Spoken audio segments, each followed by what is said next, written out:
माननीय कपिल सिब्बल जी। So thank you very much for giving me this opportunity. I stand here to request the Home Minister to agree to send this bill to the Select Committee. And if that's not agreed upon, that I stand here to oppose the bill. माननीय मंत्री जी को बैठकर बोलिए। Sir, सबसे पहले तो मैं कहना चाहता हूं कि कोई सदन में कोई ऐसा सदस्य नहीं होगा जो कभी आतंकवाद के हक में बोले। हम सब एक हैं। आतंकवाद के खिलाफ लड़ाई लड़नी है, आतंकियों को खत्म करना है, इसमें कोई दो राय नहीं। और मैं समझता हूं कि ऐसे बिल हम ही लाए थे 1967 में। ये बिल हम लाए थे और उसके बाद आपको याद है 1985 में जब इंदिरा जी की 84 में हत्या हुई तो टाडा भी हम लाए थे। उसके बाद 2001 में जब पार्लियामेंट पे अटैक हुआ तो 2002 में पोटा आप लोग लाए थे और फिर इस बिल में संशोधन किया 2004 में संशोधन किया, 2012 में संशोधन किया और आज आप एक और संशोधन लेकर यहां आए हैं। हमें इस बात का गौर करना होगा कि इन बिलों का अनुभव क्या रहा है और इसके पीछे घटनाएं भी हुई हैं। जब 1967 में बिल लाया गया तो उस समय आपको याद होगा, शायद आपको याद है या नहीं, कि एक कमेटी बनी थी under the integration council and that committee was the Integration Council and Regional Committee, Committee of Integration and Regionalism, and they gave a suggestion कि हमें आर्टिकल 19 में संशोधन करना चाहिए to bring in Article 19.2, 19.3 and 19.4 the provision sovereignty and integrity of India. उससे पहले 1967 से पहले 19.2, 19.3, 19.4 में ये प्रोविजन नहीं था, sovereignty and integrity of India. और हमारी जब हम ओथ लेते थे एज मेंबर्स ऑफ पार्लियामेंट, वहां भी हम सॉवरेनिटी ऑफ इंटेग्रिटी नहीं था। ये 1967 के बाद हमने उसमें उसको रखा गया। क्यों रखा गया? क्योंकि उस समय एक सेसेशनिस्ट मूवमेंट चल रही थी इस देश में और इसलिए यह बिल लाया गया। फिर जैसे मैंने कहा 1984 में इंदिरा जी की हत्या हुई तो हम लोग टाडा लेकर आए और टाडा आपको याद होगा कि 1989 तक चला, फिर उसके बाद हमने उसको एक्सटेंड किया 1991 तक, फिर 1993 तक, फिर 1995 में वो लैप्स हो गया। क्यों लैप्स हुआ? क्योंकि हमने देखा और हमारा अनुभव यह था कि कानून तो अच्छा है लेकिन इसका घोर दुरुपयोग हो रहा है। और वो आंकड़े मैं आपको दे भी सकता हूं लेकिन ज्यादा वक्त नहीं है क्योंकि बाकी दो लोग भी हमारे बोलेंगे। तो उसका घोर दुरुपयोग हुआ और इसलिए वो लैप्स कर दिया गया। फिर 2001 में जब पार्लियामेंट में अटैक आया फिर हम पोटा लाए, उसका भी घोर दुरुपयोग हुआ और फिर 2004 में हमने पोटा को रद्द किया, पोटा को खत्म किया। और माननीय मंत्री जी, आपको इतना मैं बताना चाहता हूं, मेरे पास कुछ फिगर्स हैं क्योंकि आपने उस सदन में बोला था कि कभी ऐसे बिलों का कभी दुरुपयोग नहीं हुआ। मैं केवल इसी बिल की बात करता हूं, unlawful activities prevention act of 1967। मेरे पास कुछ आंकड़े हैं, मेरे अपने आंकड़े नहीं हैं, ये नेशनल क्राइम रिकॉर्ड्स ब्यूरो के आंकड़े हैं 2014, 2015, 2016 के आंकड़े। मैं आपको ये आंकड़ा कुछ बताना चाहता हूं। 2014 में जो पेंडिंग केसेस थे, जो ट्रायल केसेस थे इस कानून के अंतर्गत, वो लगभग 1144 थे और जो ट्राई हुए उनमें से वो केवल 106 और उनमें से कन्विक्शन कितनी हुई? 33 केस कंप्लीट हुए और 9 लोगों की कन्विक्शन हुई। 1144 पेंडिंग हैं, 2014 की बात कर रहा हूं।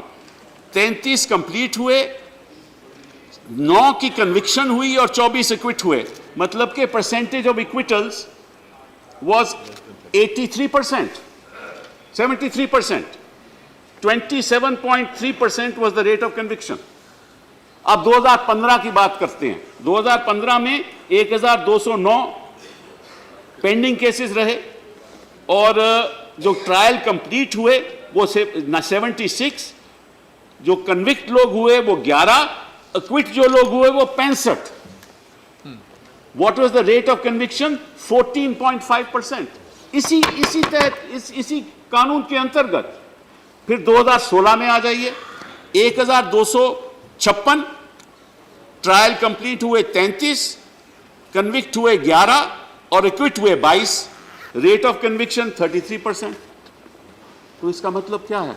हमें अनुभव क्या हुआ कि एक तो ट्रायल होते ही नहीं, इसमें बेल मिलती ही नहीं, लोग 7-7, 10-10 साल जेल में रहते हैं, जब एक्विटल हो जाते हैं कि 7 साल के बाद जेल से बाहर आते हैं। तो हमें सदन को गौर करना पड़ेगा कि कब तक ऐसा हम काम करते रहे। कानून होना चाहिए, लेकिन कुछ प्रावधान उसमें ऐसे भी होने चाहिए कि लोग 7-7, 8-8 साल जेल में ना रहें। और अगर रेट ऑफ कन्विक्शन आपका 14, 15, 16, 17 और 20-30% रहेगा और 70% एक्विट हो जाएंगे और 7 साल, 8 साल वो जेल रहेंगे, इसका नतीजा क्या होगा? आपको याद होगा कि पोटे के कानून में एक 12 साल के बच्चे को झारखंड में एक आरोपी दिखाया गया। 12 साल के बच्चे को पोटे के कानून में, कोटा के कानून में एक 81 साल वृद्ध आदमी को दिखाया गया आरोपी। और यहां मैं रिपोर्ट पढ़ना नहीं चाहता, मेरे पास रिपोर्ट है जिस तरह से हर प्रदेश में किस तरह से इनका दुरुपयोग हो रहा है। तो हम चाहते हैं आतंकवाद से लड़ाई करें, आतंकियों को खत्म करें, लेकिन साथ ये भी हमें जानना चाहिए कि जमीन पे क्या हो रहा है।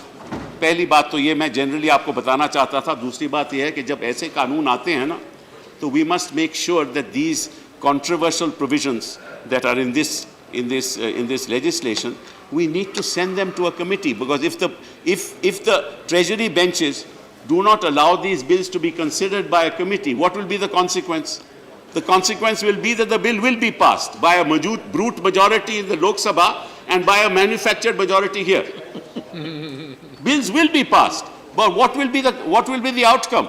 These bills will be challenged in a court of law. There will be many provisions will be struck down in a court of law. The matter will come back to Parliament. When it comes back to Parliament, you will again draft it. Again, we'll ask for a standing committee. Again, if we have the numbers, it will go to a standing committee. This is an endless process. In fact, it's much better if you send the bill to a standing or to a select committee, let everybody discuss the issue, then have an appropriate legislation in which all of us support it. We are not against this legislation. Now, the issue that I want to raise is a very fundamental issue.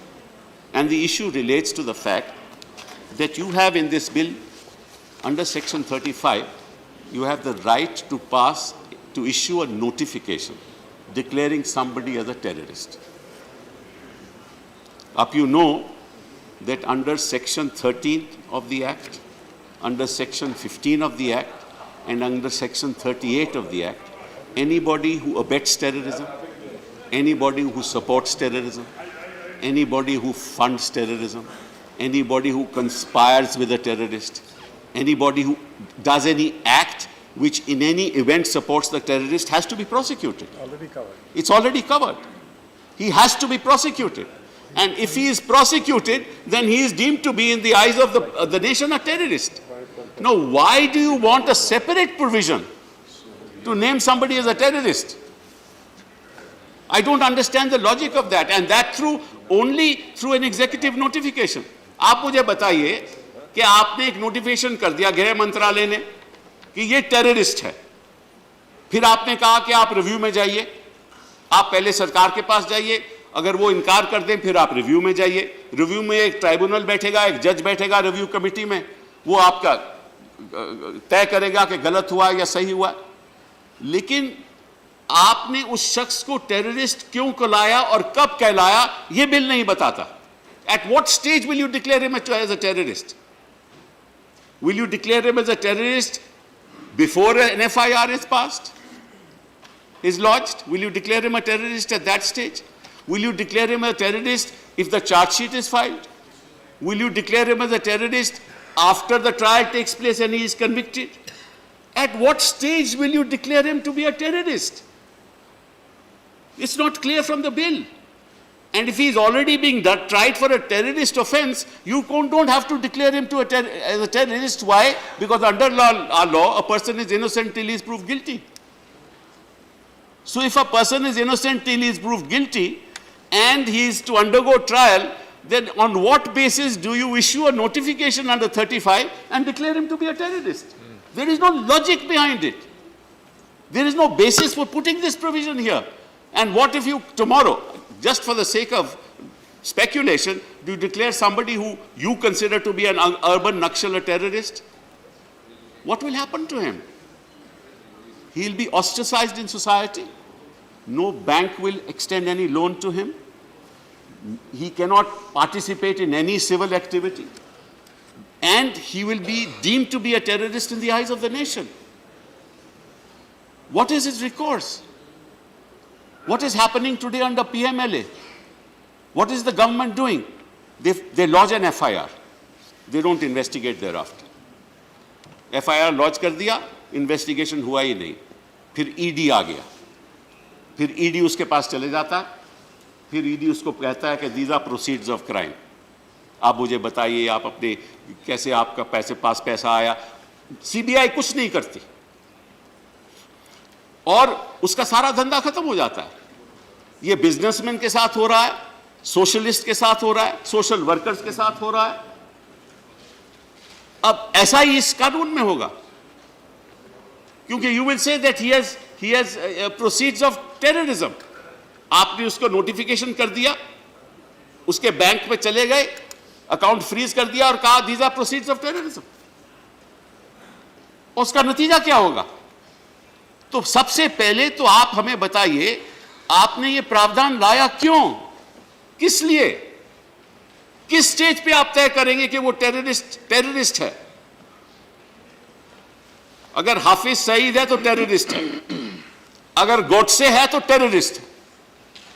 लेकिन आप में हिम्मत नहीं है कहने की. 2047 से आज तक आप लोगों में हिम्मत नहीं है कहने की गोडसे टेररिस्ट था.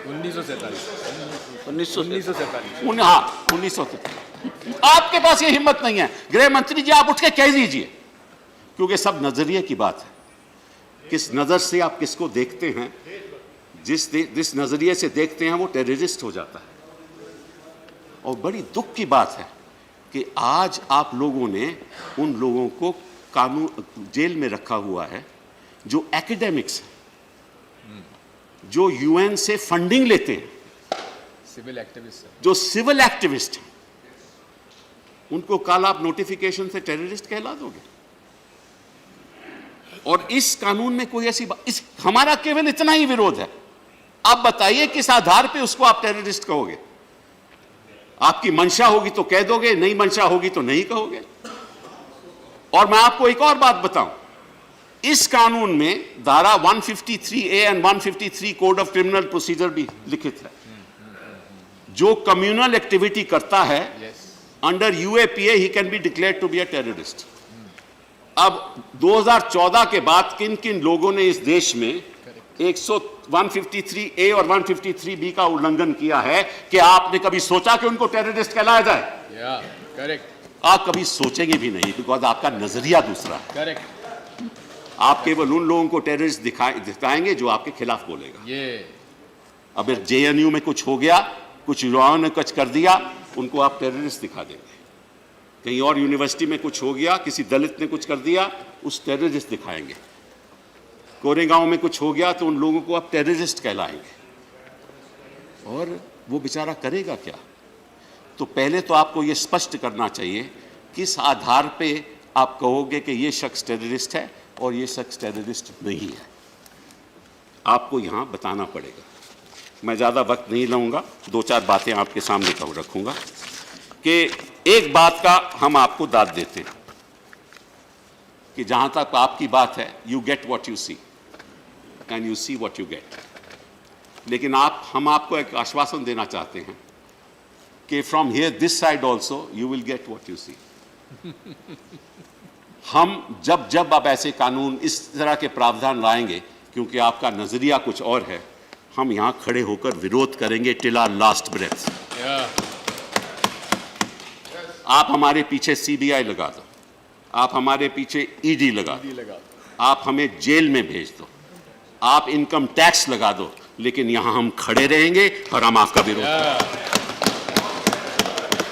हमने देखा है कि पिछले दिनों में किस तरह से आप लोगों के पीछे दुरुपयोग कर रहे हो कानूनों का, चाहे वो पीएमएलए हो, चाहे ये कानून हो, चाहे कोई और कानून।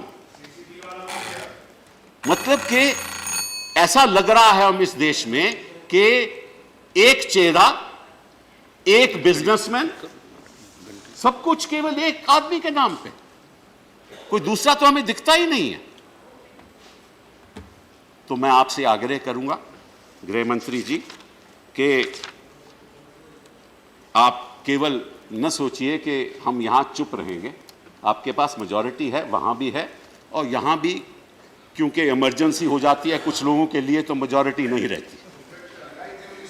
हाँ, वो भी हम जानते हैं। लेकिन देखिए, जो आतंक के शिकार रहे हैं वो कौन रहे हैं? हम लोग। हमारे दो प्रधानमंत्री चले गए आतंक की वजह से। Yes. हमें वो पीड़ा, हाँ, हमारे चीफ मिनिस्टर साहब भी आतंकवाद की वजह से चले गए। दुख है तो हमें है, लेकिन हमें यह भी मालूम है कि हमें कोई ऐसा कानून का दुरुपयोग नहीं करना चाहिए, यह भी हमें मालूम है। और यहां सदन में बैठ के हम कानून तो पास कर सकते हैं, लेकिन सदन के बाहर जमीन पे क्या हो रहा है, मुख्यमंत्री, गृह मंत्री जी, ये नहीं मालूम आपको? उन लोगों की पीड़ा सोचिए जो उत्तर प्रदेश में अभी हुआ है। एक फैमिली मार दी जो जम्मू कश्मीर में हुआ है। Sibal ji, just I am finishing in 1 minute. जो जम्मू कश्मीर में हुआ है, जो गुजरात में हो रहा था, जो महाराष्ट्र में हो रहा था। जब 1985 में जो कानून बना था ना टाडा का, तो सबसे ज्यादा गिरफ्तार कहां हुए थे लोग? गुजरात में। आतंक पंजाब में था, गिरफ्तारी गुजरात में थी। आतंक पंजाब में था, गिरफ्तारी महाराष्ट्र में थी। क्यों? वहां तो आतंक नहीं था, लेकिन कानून का दुरुपयोग हो रहा था। मैं आपसे इतना आग्रह करूंगा कि सदन को यह बता दीजिए। एनआईए की आपने बात की, भाई साहब, एनआईए में तो ऑलरेडी कानून है under section 3 and section 6 of the NIA Act. This is a scheduled offense in the schedule of the NIA Act. Yes. So in fact the NIA can investigate any offense in any state, even under the present law. Correct. There is no issue there. The only amendment that you have brought under section 25 is that you can actually now confiscate the property through the approval of the Director General. Fine, we have no problems with that, because that power is already with you. Our problem is that this open-ended declaration of a private person as a terrorist is just meaningless. It is unconstitutional. It will be struck down and it will come back to you, and then you will have to send it to a standing committee or a select committee. Thank you very much. thank you.